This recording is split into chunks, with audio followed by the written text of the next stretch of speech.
જય દ્વારકાધીશ મિત્રો।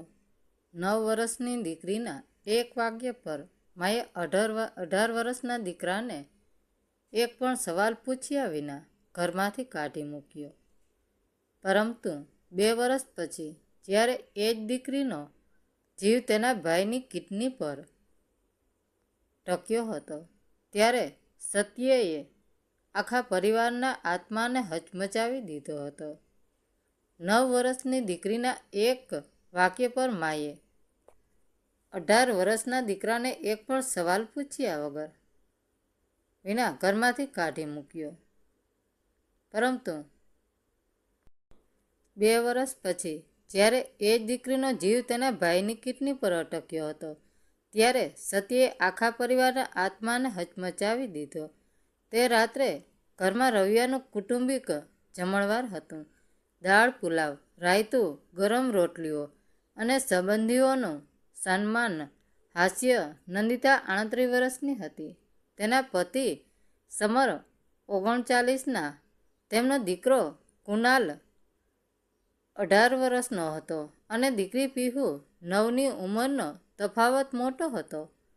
પણ નંદિતા હંમેશા એવું જ માનતી રહી કે બંને વચ્ચે ઘણો લગાવ છે। કુનાલ શાંત, ભણવામાં હોશિયાર, પોતાના રૂમમાં રહેવાવાળો છોકરો હતો। કોલેજથી પાછા ફરીને ઘણીવાર પીહુને સાચવી લેતો, તેને હોમવર્ક કરાવી દેતો, તેના માટે દૂધ ગરમ કરી દેતો। તેણે ક્યારેય ઊંચા અવાજે વાત નહોતી કરી, ક્યારેય ઘરમાં કોઈ તમાશો નહોતો કર્યો। પીહુ તેનાથી બિલકુલ વિપરીત હતી। ચંચળ, બોલાકણી, દરેક સમયે માની આસપાસ ફરતી રહેતી। ઘરની જાન તે રાત્રે પણ કંઈ અસામાન્ય નહોતું। ત્યાં જ પીહુએ ખૂબ જ સપાટ અવાજમાં તે વાક્ય કહ્યું, ન રડવું, ન થોથવાવું, ન ડર, બસ સીધી વાત, જાણે કોઈ સામાન્ય ફરિયાદ હોય। ટેબલ પર બેઠેલા બધા લોકો શસ્તબંધ થઈ ગયા। નંદિતાની દેરાણીનો હાથ રોકાઈ ગયો, સમીરની ખુરશી પાછળ ખસી ગઈ। નંદિતાએ ધ્રુજતા અવાજે પૂછ્યું, શું કહ્યું? તે પીહુએ ફરી કહ્યું, ભાઈએ મને 2 વાર ત્યાં સંપર્ક કર્યો। ત્યાર પછી જે થયું તે એટલું ઝડપથી થયું કે કોઈને વિચારવાનો સમય જ ન મળ્યો। કુનાલ ઘરે નહોતો। સમીરે તરત જ તેને ફોન કર્યો અને ઘરે આવવા કહ્યું। 20 મિનિટ પછી તે ખભા પર બેગ લટકાવીને અંદર આવ્યો। ચહેરા પર મૂંઝવણ હતી। શું થયું તે આટલું જ કહી શક્યો હતો કે સમીરે તેને ગરદન પકડીને તેને દિવાલ સાથે ભટકાડી દીધો। તને શરમ ન આવી? સમર બરાડ્યો, તારી બહેન પર હાથ નાખ્યો? કુનાલના ચહેરાનો રંગ ઉડી ગયો। તે પહેલાં તો કંઈ સમજ્યો જ નહીં। પછી જ્યારે વાત તેના કાનમાં પડી, ત્યારે તેની આંખો પહોળી થઈ ગઈ। ના ના પપ્પા, મેં કાંઈ નથી કર્યું, હું કસમ। સમીરે તેનો જવાબ પૂરો થાય તે પહેલાં જ મુક્કો માર્યો। કુનાલના નાકમાંથી લોહી ફૂટી નીકળ્યું। તે જમીન પર પડી ગયો, બંને હાથથી પોતાને સંભાળતા વારંવાર માત્ર એટલું જ કહેતો રહ્યો, માં, મેં કાંઈ નથી કર્યું, માં, મારી વાત સાંભળ। પરંતુ નંદિતાએ તેની તરફ આગળ વધવાને બદલે પીહુને છાતી સરસી ચાપી દીધી। એ પળે કુનાલની આંખોમાં જે હતું તે નંદિતા ફરીથી 2 વર્ષ સુધી સપના જોતી રહી। ડર નહીં, દર્દ નહીં, પરંતુ તૂટી ગયેલો ભરોસો, જાણે તેને છેલ્લી ઘડી સુધી ખાતરી હતી કે તેની મા બીજા બધા પછી પણ તેને બચાવી લેશે. સમીર તેના રૂમમાં ગયો. તેની બેગ, કપડાં, કાગળો બધું ખેંચીને બહાર ફેંકી દીધું. દરવાજો ખોલીને ગર્જના કરી, આજ પછી આ ઘરમાં પગ મૂક્યો છે તો પોલીસ બોલાવી લઈશ. અમારા માટે તું મરી ગયો છે. લોહીથી લથપથ ધ્રુજતો, અપમાનથી ભાંગી પડેલો કુણાલ વારંવાર વરંડામાં ઘૂંટણીએ બેસી ગયો. તેણે એકવાર ફરી નંદિતા તરફ જોયું. માં, પ્લીઝ મને બહાર ન કાઢો. 2 વર્ષ પસાર થઈ ગયા. નંદિતા અને સમીરનું ઘર હવે પહેલાં જેવું નહોતું રહ્યું. રવિવારની એ રાત પછી ઘરમાંથી હાસ્ય અને શાંતિ જાણે કાયમ માટે વિદાય લઈ ચૂક્યા હતા. કુણાલ વિશે ઘરમાં કોઈ વાત નહોતું કરતું, પણ તેની ગેરહાજરી એક મોટા ખાલીપા તરીકે આખા ઘરમાં વર્તાતી હતી. નંદિતાને હજુ પણ રાત્રે કુણાલનો એ લોહીલુહાણ ચહેરો અને એની ભીખ માગતી આંખો સપનામાં આવતી હતી, અને તે પરસેવે રેબઝેબ થઈને ઝબકીને જાગી જતી. બધું માંડ થાળે પડી રહ્યું હતું. ત્યાં જ નિયતિએ બીજો વ્રજઘાત કર્યો. એક દિવસ 11 વર્ષની થઈ ચૂકેલી પીહુ શાળામાં અચાનક બેભાન થઈ પડી ગઈ. તેને તાત્કાલિક હોસ્પિટલ લઈ જવામાં આવી. 2 દિવસની લાંબી તપાસ અને રિપોર્ટ પછી ડૉક્ટરે જે સમાચાર આપ્યા તેણે સમર અને નંદિતાના પગ નીચેથી જમીન ખેંચી લીધી. પીહુની બંને કિડની ફેલ થઈ ગઈ છે હતી. તેની હાલત ખૂબ નાજુક છે. ડૉક્ટરે ગંભીર અવાજે કહ્યું, તાત્કાલિક કિડની ટ્રાન્સફરની જરૂર છે. તમારી પાસે સમય બહુ ઓછો છે. સમર અને નંદિતા બંનેએ પોતાના ટેસ્ટ કરાવ્યા, પણ દુર્ભાગ્યે કોઈનું પણ બ્લડ ગ્રુપ અને ટીસ્યુ પીહુ સાથે મેચ ન થયા. જે સગા સંબંધીઓ એ રવિવારની રાત્રે ઘરે હાજર હતા અને મોટી મોટી વાતો કરતા હતા, તે બધાએ કોઈને કોઈ બહાનું કાઢીને હાથ ઊંચા કરી લીધા હતા. સમય રેતીની જેમ સરકી રહ્યો હતો અને પીહુ ધીમે ધીમે મૃત્યુ તરફ જઈ રહી હતી.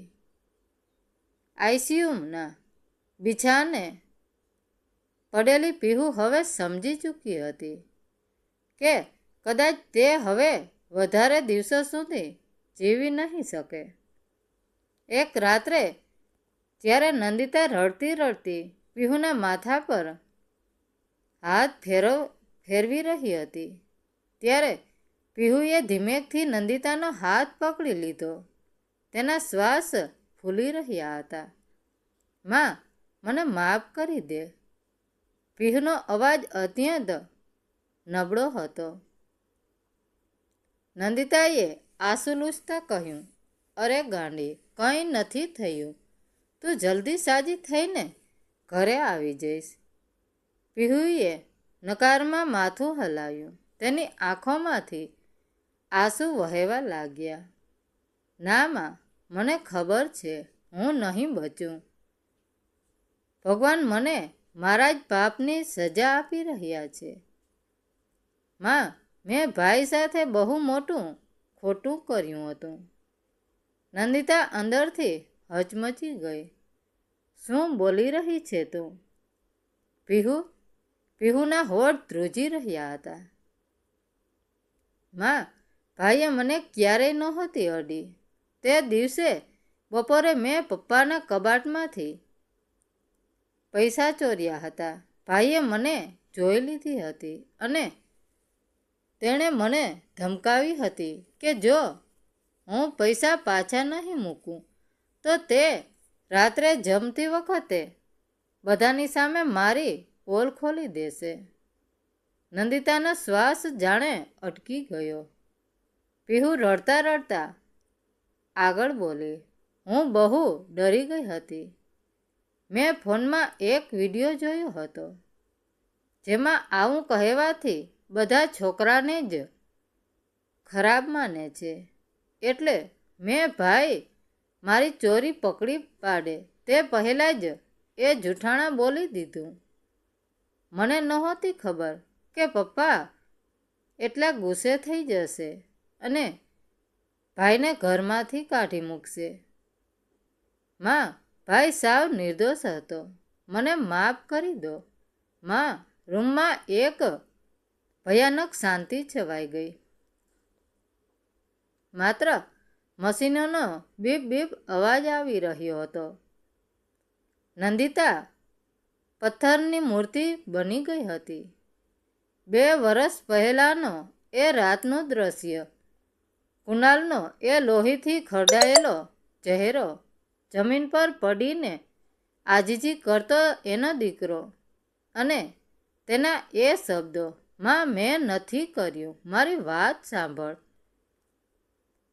નંદિતાના કાનમાં ચીસો પાડી રહ્યા હતા. એક નાનકડી નાસમજ બાળકીના ડર અને જૂઠાણાએ તેના વહાલ સોયા અને નિર્દોષ દીકરાની જિંદગી બરબાદ કરી નાખી હતી.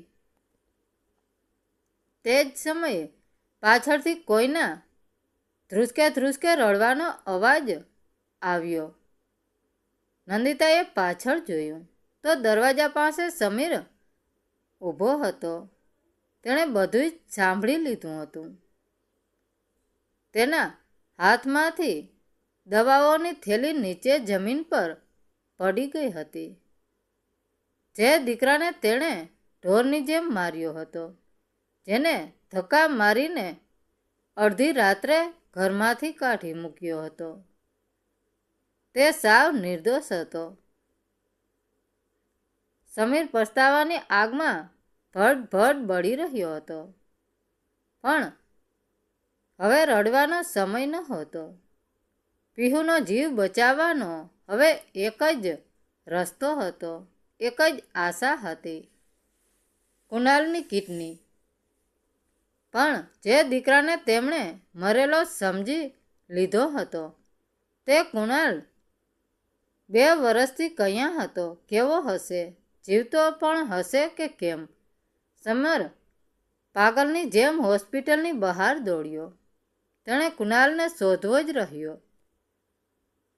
માત્ર દીકરીનો જીવ બચાવવા માટે જ નહીં, પણ પોતાના પાપનું પ્રાયશ્ચિત કરવા માટે પણ. સમીર પાગલની જેમ કુણાલને શોધવા લાગ્યો. તેણે પોલીસની મદદ લીધી, પ્રાઇવેટ ડિટેક્ટિવ રોક્યા, કુણાલના જૂના મિત્રોના સંપર્ક કર્યો અને સોશિયલ મીડિયા પર પણ શોધખોળ શરૂ કરી. રાત દિવસ એક કર્યા. પછી આખરે 10 દિવસ બાદ તેમને ભાળ મળી કે કુણાલ સુરતના એક અનાથ આશ્રમમાં રહે છે અને રાત્રે એક ગેરેજમાં નોકરી કરીને પોતાનો અભ્યાસ પૂરો કરી રહ્યો છે. સમર અને નંદિતા તરત જ સુરત પહોંચ્યા. ગેરેજમાં મેલાઘેલા કપડામાં ગાડીનું ટાયર બદલાતા કુણાલને જોઈને નંદિતાનો જીવ કપાઈ ગયો. જે દીકરાને તેણે લાડકોડથી ઉછેર્યો હતો તે આજે આવી મજૂરી કરી રહ્યો હતો. સમર દોડીને કુણાલના પગમાં પડી ગયો. મને માફ કરી દે મારા દીકરા, હું બહુ મોટો પાપી છું. મેં તારી એક વાત ન સાંભળી. સમર ધ્રુસકે ને ધ્રુસકે રડી પડ્યો. કુણાલ એકદમ પાછળ હટી ગયો. 2 વર્ષ પહેલાનો ઘાવ હજી લીલો હતો. તેની આંખોમાં પથ્થર જેવી કઠોરતા આવી ગઈ. તમે કોણ છો? મારા માતા પિતાનો તો 2 વર્ષ પહેલાં જ મારા માટે મરી ચૂક્યા છે. નંદિતાએ હાથ જોડીને રડતા રડતા પીહુની બીમારી અને તેના સત્યનો સ્વીકાર વિશે બધી જ વાત કહી. બેટા, તારી બહેન મોત સામે લડી રહી છે. તારા સિવાય તેને કોઈ બચાવી શકે તેમ નથી. અમને ભલે ક્યારેય માફ ન કરતો, પણ તારી નાની બહેનને બચાવી લે. કુનાલ થોડીવાર શાંત રહ્યો. તેની અંદર જ્વાળામુખી ફાટી રહ્યો હતો. જે બહેનના એક ખોટા વાક્યએ તેની જિંદગી બરબાદ કરી નાખી હતી, આજે એ જ બહેનનો જીવ તેના હાથમાં હતો. પણ કુનાલનો જીવ હજી પણ એ જ પ્રેમાળ ભાઈનો હતો.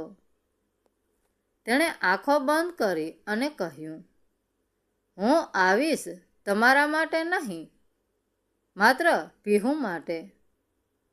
હોસ્પિટલમાં જ્યારે કુનાલને આઈસીયુમાં પગ મૂક્યો ત્યારે પીહુની આંખો ખુલી. ભાઈને જોતાં જ એના નિસ્તેજ ચહેરા પર આંસુઓની ધારા વહેવા લાગી. તેનું ઓક્સિજન માસ્ક હટાવીને તેણે માંડ કહ્યું, ભાઈ, મને માફ કરી દે. મારી એક ભૂલે તને કુનાલે આગળ વધીને પીહુના માથા પર હાથ ફેરવ્યો અને તેના આંસુ લૂછ્યા. ચૂપ થઈ જા ગાંડી. ભાઈ ક્યારેય પોતાની બહેનથી નારાજ રહી શકે ખરો? તું જલ્દી સાજી થઈ જા, પછી આપણે પહેલાંની જેમ મસ્તી કરીશું. બીજા જ દિવસે ઓપરેશન થયું. કુનાલની કિડની પીહુને ટ્રાન્સફર કરવામાં આવી. ઓપરેશન એકદમ સફળ રહ્યું. પીહુને નવજીવન મળ્યું. થોડા અઠવાડિયા પછી જ્યારે બંનેને હોસ્પિટલમાંથી રજા મળી, ત્યારે કુનાલ પોતાની બેગ લઈને પાછો જવા લાગ્યો. સમીરે તેનો હાથ પકડ્યો. હવે ક્યાંય નથી જવાનું, આ ઘર તારું જ છે. દીકરા, અમને એક તક આપ. અમે અમારી ભૂલ સુધારવા માગીએ છીએ. કુનાલે હળવું શ્રીમત કર્યું, જેમાં એક ઊંડું દર્દ છુપાયેલું હતું. પપ્પા, ઘર તો ઈંટું અને સિમેન્ટથી બને છે, પણ પરિવાર વિશ્વાસથી બને છે. એ રાત્રે તમે મારો સામાન ઘરની બહાર નહોતો ફેંક્યો. તમે મારો તમામ પરનો વિશ્વાસ કાયમ માટે ફેંકી દીધો હતો. એક માએ પોતાના દીકરાની આંખનું સત્ય જોવાની તસ્દી પણ ન લીધી. તેણે નંદિતા સામે જોયું અને આગળ કહ્યું, હું પીહુને મળવા આવતો રહીશ, કારણ કે એ મારી બહેન છે. પણ હવે એ ઘરમાં પાછો ક્યારેય નહીં આવે શકું, જ્યાં સત્ય કરતાં વહેમ અને ગુસ્સો મોટા હોય. કુનાલ પોતાની બેગ ખંભે લગાવીને ચાલી નીકળ્યો. સમર અને નંદિતા હોસ્પિટલના દરવાજે ઊભા રહીને પોતાના દીકરાને જતો જોઈ રહ્યા. તેમની પાસે હવે દીકરી તો હતી, પણ દીકરાનો વિશ્વાસ તેઓ કાયમ માટે ગુમાવી ચૂક્યા હતા.